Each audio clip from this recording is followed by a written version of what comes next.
and more. The most iconic ones, however, were the different versions of pre-existing games, like Final Fight Guy. See, the original SNES version of the arcade game Final Fight lacked the character Guy, so here in Final Fight Guy, you can play as Guy. This was originally a standard release in Japan, which is why over here, for its more limited run, it retains a lot of the Japanese box's style, proudly stating it's direct from Japan, alongside being a Blockbuster exclusive. This never made sense as a wide release over here, considering how it's the exact same game as Final Fight on SNES, just with one of the characters replaced with Guy. But as a store exclusive, why the hell not? Especially as a rental. You can just grab this for the weekend and discover what a guileless childhood isn't like. You also got Clay Fighter Tournament Edition as a Blockbuster exclusive, which wasn't really much more than a less glitchy, more accessible version of the original. Thank Christ less people could play it. But then we had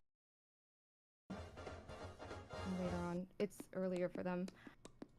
Anyway, let's get into it. Thank you guys for coming. Thank you guys for changing your schedules. Our topic today is going to be about Donald Trump. Donald Trump is facing 91 criminal charges across 4 jurisdictions. His trials are set to start in March, May, and the soonest is this year in October for Georgia, which is going to be televised. These indictments include several felony conspiracy charges, most of which include his plotting to overturn the results of the 2020 election. Outside these court proceedings, constitutional advocates, scholars, practitioners have begun to invoke Section 3 of the 14th Amendment to legally disqualify Trump from running for office again. This has inspired some states to look to their state secretary to apply the 14th Amendment and not allow Trump to be listed as a presidential primary candidate on ballots for failing to keep his oath when he was sworn into office in 2016 to uphold the Constitution.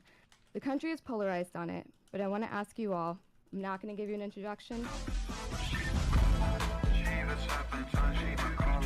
Hey, I'm Josiah with Pondering Politics.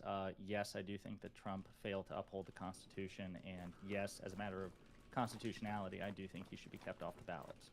Though I will say I think there are practical ramifications to it that should be considered too.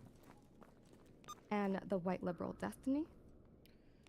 In my mind, the peaceful transfer of power is probably one of the most important aspects of adhering to the Constitution and being the leader of the United States. So trying to deliberately get in between that process, I would say, is probably one of the most egregious ways to fail upholding your oath to the Constitution. Lauren De Laguna? Yeah, I disagree. So the 14th Amendment has a disqualification only if you have engaged in insurrection or rebellion, which is why they have been using that key phrase, insurrection, since January 6th. However, they did a very poor job in meeting that point. I don't believe he will be charged successfully and convicted with insurrection, and so therefore he, in that sense, he didn't fail in upholding the Constitution. And furthermore, he shouldn't be on that alone be disqualified from being on the ballot. And furthermore, I think we're going to have a lot of practical issues if you disqualify him from the ballot beyond just like constitutionality. Okay, and P.F. Jung? It's Young, but that's okay. Do I think that he didn't uphold the Constitution? Probably not. I believe he said the Constitution should be suspended at one point. So the answer is no, but I think he should be on the ballot, because to not have him on the ballot would be not intelligent. I think it would throw this country into civil disarray. Even perhaps that he should not be on the ballot. To clarify, you are correct. He said that after looking at the hit journalist piece that was the Twitter files. Okay, sorry, but that was maybe a little biased of me. Go ahead, Pisco. Yeah, he absolutely violated his oath of office numerous times throughout his presidency, not just election stuff. And of course, he should be kept off the ballot, no matter how intelligent you think it is to not apply the Constitution. The Constitution is the law, and it should be applied, and it clearly disqualifies him for office under the United States. Okay, and I want you guys to just go right into it. The only thing that I ask, and this is a big thing I'm going to moderate, if you bring up Hunter Biden's cock or the laptop, it is a derailment, okay? This is a very meaty topic, so. That's all I ask. Wait, the you cock see I what you did understand. there. But the laptop is relevant, right? Is there anything You- that doesn't bring up Hunter Biden's cock? I mean, have you? You think looked the at cock stuff array is of relevant? women? Coke and strippers are what bring Less- the cock up, apparently. So Well, less about the cock stuff, but certainly the censorship of the Hunter Biden laptop story seems like it could be relevant. I can't imagine how that would be relevant. I also can't imagine how the prudence or intelligence of it can be relevant. Shouldn't we apply the law? If the law is, and the Constitution says, that if you engage in insurrection, or if you engage in rebellion, or if you give aid to the enemies of the Constitution who engage in insurrection or engage in rebellion, if that's what the Constitution says, and you might disagree, as Lauren does, that that's what it says, or what Trump did qualifies for that, isn't that the only relevant thing to consider, whether or not the Constitution was violated in that section? That's why I brought up earlier that if you want to say, really what this hinges on is whether or not Trump is guilty of insurrection specifically. We say which guilty, I you mean don't- criminally guilty? Right, criminally guilty. What like makes The you think amendment doesn't- Section jury- 3? What makes you Whereas- think Section 3 of the 14th Amendment is a criminal sanction? it's explicitly not. Like, there's no language in the 14th Amendment which requires a conviction or trial. It's as It automatic. specifically requires insurrection. So how would you want to prove insurrection other than a criminal finding? Like what There are- burden does the state have to show for insurrection in order to bar? There are someone other from the ballot? fact-finding processes that aren't criminal trials. There are, Okay. obviously different constitutional officers, whether they're constitutional officers in federal government or they're state executive branch officials or legislative branch officials, have their own fact-finding processes. If you're worried about, the lack of review, almost all these cases, in my mind, and by I think every legal reasoner's mind, would be challengeable in federal court. And so he'll have his day in court. It'll be reviewed, but the facts are clear. Yeah, So it's a what- disqualification as utterly as being like a 24-year-old Canadian resident or Canadian citizen. It basically joins those qualifications as well. Those don't have to be adjudicated. No, I understand that. But what I'm trying to say is Pisco's trying to lower the burden of proof that is required by making don't give me that face. What's the burden of proof that's required for X? Right now, Lower you're it. saying if you don't think it should be a criminal level, then you're saying it shouldn't be beyond a reasonable doubt. Well, what I'm saying is your incorrect assumption, and the implicit assumption is that it should be a criminal, and I don't have any reason to think that it should be. Why should it be? It should be because we should be applying the standard of beyond a reasonable doubt in order to exclude somebody from the Is ballot. the impeachment clause in the Constitution, does that require a criminal conviction to have impeachment process? But the impeachment process is explicitly written out in the Constitution, whereas this is just the Right. 14th Amendment simply cites have engaged in insurrection or rebellion. So what Right. level Even more of, evidence that no particular procedures are required. For the treason clause in the Constitution, as I'm sure you're aware, there's particular procedures that are spelled out. In the impeachment clause, there's particular procedures that are spelled out. Even more reason when no particular procedures or burden of proof or any level thereof is either stated or implied, that you shouldn't read one into it, originalist. Okay. So what level would you like to apply to? You just want like a committee of Congress people or senators, and the reason that I would assume that it would be a criminal procedure is because there isn't one explicitly written out, whereas for the other procedures in which you're detailing, there's an explicit procedure. That doesn't make sense constitutionally either, written Lauren, out. because I mean there are a lot of disqualifications that where you wouldn't imply a criminal level burden of proof or procedure. There's qualifications related to the number of years old you are. There are qualifications of being a natural born That's citizen. explicitly written out. Do you imply criminal proceedings and levels and burdens of proof in those qualifications? Those are explicitly written in the Constitution. But so is this. That's Wait, why wait, I'm wait, yeah, the confused. 14th. This simply says have engaged in insurrection or rebellion. So who's to Or determine given the aid or level? comfort? Wait, hold on, real Lauren- quick. Real quick. When we say explicitly written in the Constitution, is there a difference between something being an amendment versus something being in the original Constitution? No. So what Okay, so we're all of talking this about, is explicitly in the Constitution. So I guess the question is, because what Pisco brought up is like, do we need like a criminal burden of proof for being like a citizen of the United States or for being 35 years old? Like, does this ever like go to court? Or because if not for that, why couldn't there be a similar standard or a different way of review for the things about aiding enemies of the state or engaging in like an insurrection?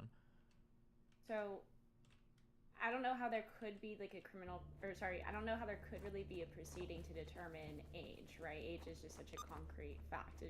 You either aren't a certain Really? age or You don't think that there are. could be questions about age where there would be factual issues that relevant about when you were born, or let's say about the Oh, no, wait, circumstances hold of on. your I'm birth? sorry. Let's just use Obama as an example. Donald I was Trump about to go there. challenged Obama's citizenship multiple times for years in the United Right. States, and that would be a direct It's a disqualifier as factual well. question. Yeah. There were also questions about Ted Cruz's legitimacy when he ran for the presidency in 2016 as well. These things had to be determined by those state election officials and officers who are responsible for putting names on a ballot. It's These a are fact. more fact-finding committees and not legal arguments and legal. So when we were discussing Destiny, when you mentioned, oh, I'm sorry. When you mentioned like if it's here, I'm just gonna go on mute for a second. Yeah, that's Roger You Stone. can bring him on. It's Trump I trying wanna make an buy me affirmative case, 11,780 ballots, Lauren. I'm accused a lot of just doing this question stuff, and so I want to give an affirmative case. You know, I think these questions about, you know, is it self-executing, is it still enforced? I'm glad we're not talking about whether or not this only applies to Civil War era stuff, but I think that those are more boring questions, as is the question of prudence. If it's in the Constitution, he should be disqualified from office. If he fulfills the standard, and we haven't demonstrated that he fulfills What the standard standard? yet, the standard of having engaged in insurrection Or given aid rebellion, and- or and given aid or comfort. comfort to the enemies of the Constitution. That is people who have also engaged in That insurrection doesn't or answer rebellion. the question. Like, what's like? Is Yeah. it beyond a reasonable doubt? Is it what? And then, are you saying is it just a conferment of a committee? So, like Destiny said earlier, like whether or not it's explicitly written. Well, for impeaching Happy a to explain president, that, that Lauren. process is explicitly written. For determining whether or not somebody has engaged in insurrection, that process is explicitly written in the Happy to explain Constitution. it, yeah. And so people would assume, the average person would assume that when you're talking about meeting the level of determining insurrection or rebellion, that would be a criminal level.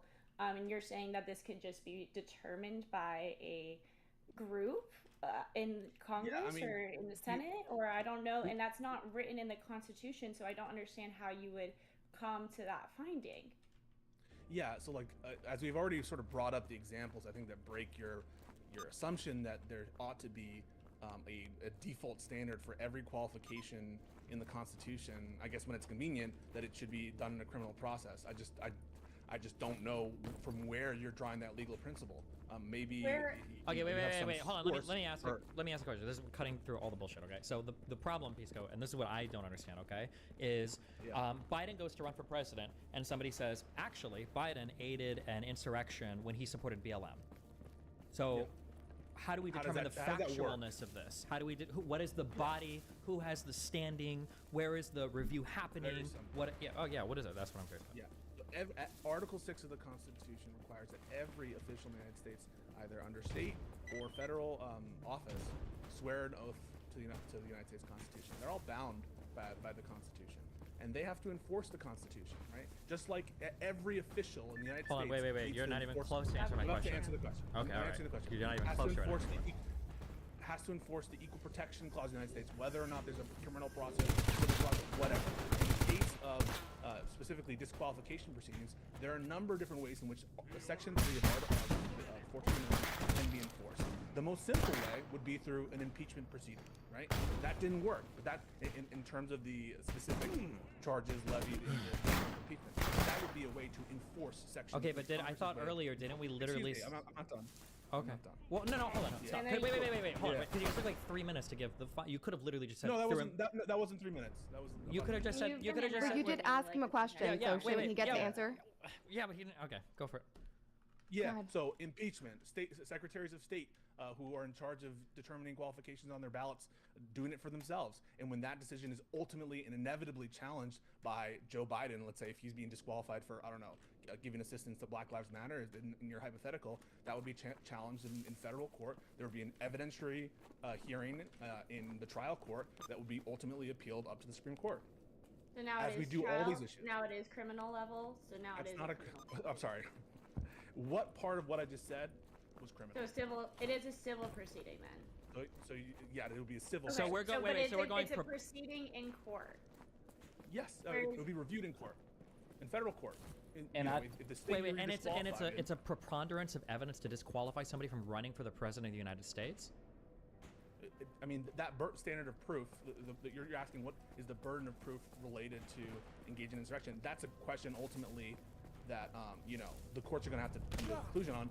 I would say probably preponderance of the evidence. That would be my standard. I would imply. I would say, a less interesting question than, is this even justiciable at all? And do people have to enforce Section 3 as written or not? That's the question you have to ask. Those are legal questions. Some people might say, beyond a reasonable doubt, like Lauren says. I think that this would clearly fit that standard no matter what, and so I'm comfortable in the facts, but that's kind of a subsidiary beyond and that. not super helpful Beyond that, I question. was just going to say that even though the Section 3 of the 14th Amendment is self-executing, it doesn't preclude additional legislation coming from Congress or the states that could provide a mechanism or a process by which you would adjudicate it.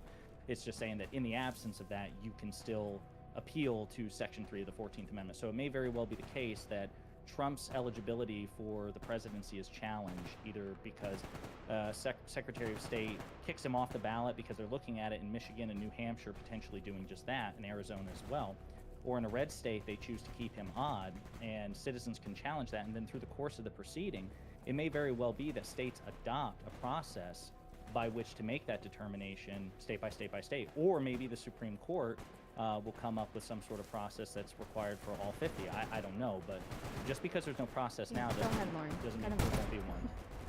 I have a question for Pisco. So if Trump hypothetically were found not guilty by a jury of his peers to have engaged in insurrection or rebellion, and let's assume, just for hypothetical Not guilty. sake, I don't know. What are you saying? Where? so isn't hasn't he been charged being for that. charged with insurrection right now? No, he's not. He is not. Have you So read the what you're thinking of, Lauren, is the Capitol riot is looked at as part of the means to the conspiracy charge that he is facing. So he's not is found facing a charge guilty- for inciting. If he is found not guilty, okay, in Of all what? criminal proceedings against him, Of the classified documents case? You think that's relevant?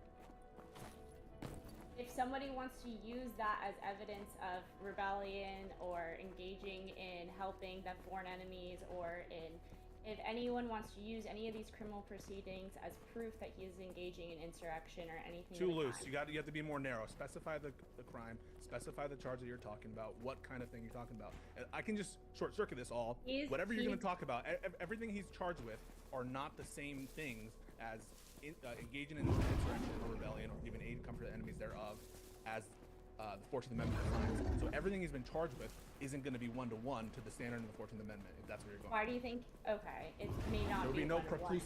There would be no preclusive effect of the decisions in the criminal trials to the 14th Amendment standard. If that's But there are criminal charges that he could have, a district attorney could have put against him for the act of, that would be considered one-to-one with insurrection or rebellion. No, not necessarily. As an originalist, we're taught that we're all originalists now, I guess. We're taught that the text as enacted in the time and what the words meant in the time of the enactment of any particular text is what's dispositive in any particular case. And so it could be the case that a lot of the things that say insurrection, the charges that say insurrection, weren't enacted at the same time, and therefore we're not going to import the same meaning that we would import to the 14th Amendment's definition of insurrection and rebellion. I And so understand, it's not the but case you're that being just because it says you're- insurrection, it's going to be the same. So you're saying there's literally no charges that could be put against Trump that would be similar enough to, therefore, if he's found guilty, meet the burden and exclude him based off the 14th Amendment. I'm not saying that. It's conceivable that there could be a criminal charge. It's like nailing it's bullets to a conceivable. wall. No. I'm answering your question. It's conceivable that there could be a criminal charge that roughly approximates this standard. So what? Okay, perfect. And Trump has not been charged with any No. criminal.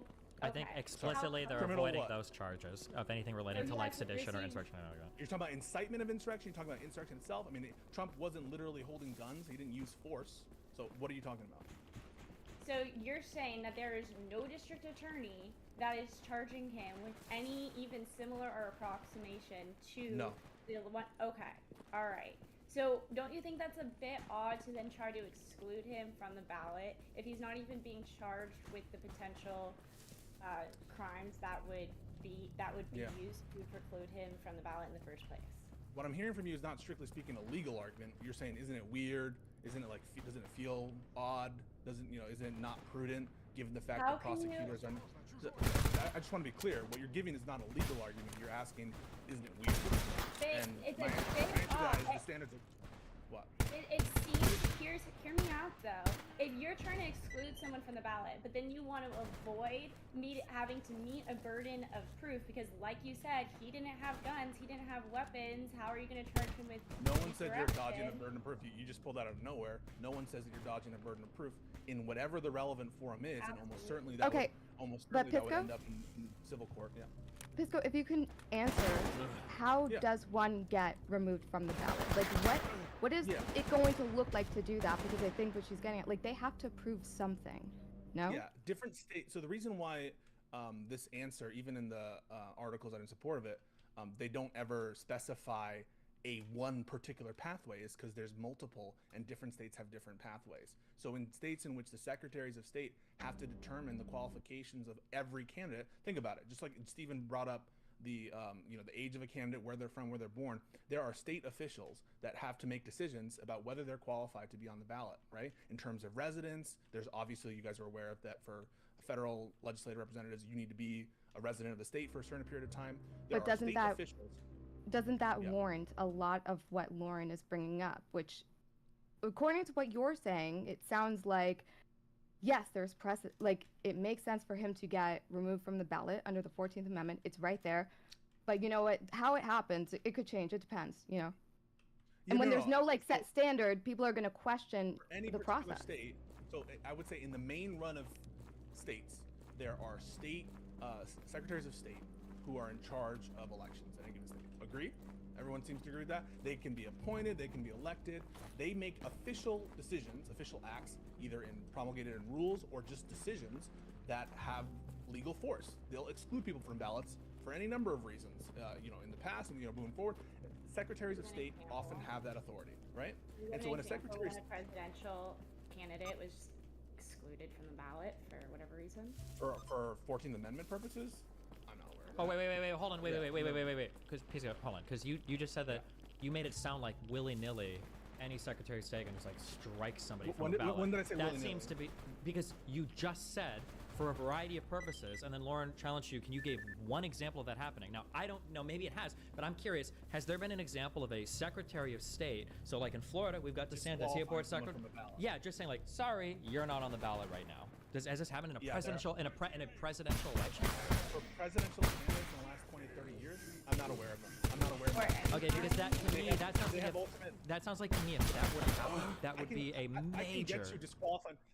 If what you're going on here is whether or not it's ever been the case that Secretary of States have made qualification decisions in the past, you're not going to have a good day. That's not going to be a good argument. There are people in states that have qualification responsibilities to make sure that everyone who's on the ballot is qualified to hold that office.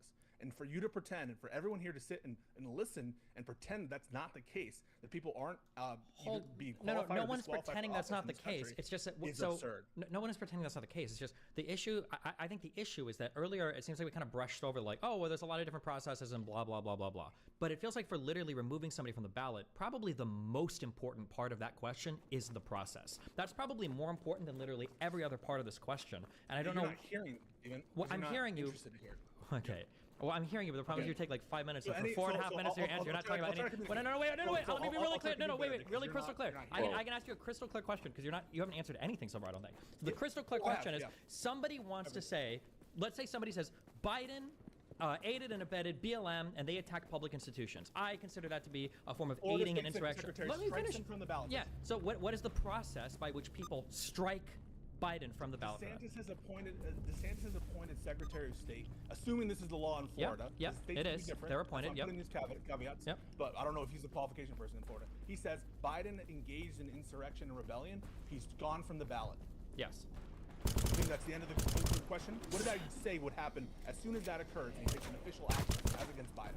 It be sounds like you litigated. said then multiple parties would have standing then to sue the state. Like a citizen or a voter would be able to sue the state.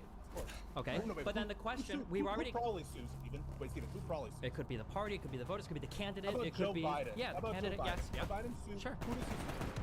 I imagine he would sue the Sues state of secretary? Florida, or he would sue the So Secretary allowed of to State. do that. Sure. So as Lauren just went to law school, she learned all about exceptions to state immunity, sovereign immunity. She learned all about ex parte. I don't know why you're bringing up anything having to do with Lauren. We're just talking to say She's words, aware, but go ahead. She's aware. We don't. There's I don't not care gonna what be she's aware of. There's not going to be jurisdictional issues here. We're not. I don't care. No, hold on. Why are we talking about this? It's not jurisdictional that we care about. What we care about is what is going to be the burden at the end of the day. Because you made it sound like a preponderance of evidence is an. Okay, never mind. You just want to say like so much without saying anything. You're not talking about anything that's interesting. What we want to know is no. Here, ultimately, no. I can ask you the question. The question is ultimately is can somebody strike somebody from the ballot and then somebody challenge that and then they go to court and they're like, seems like it's possible. You're off the presidential ballot. That would be insane. That would be a crazy standard to strike somebody from a ballot, and you seem unwilling to engage with the meat of that question.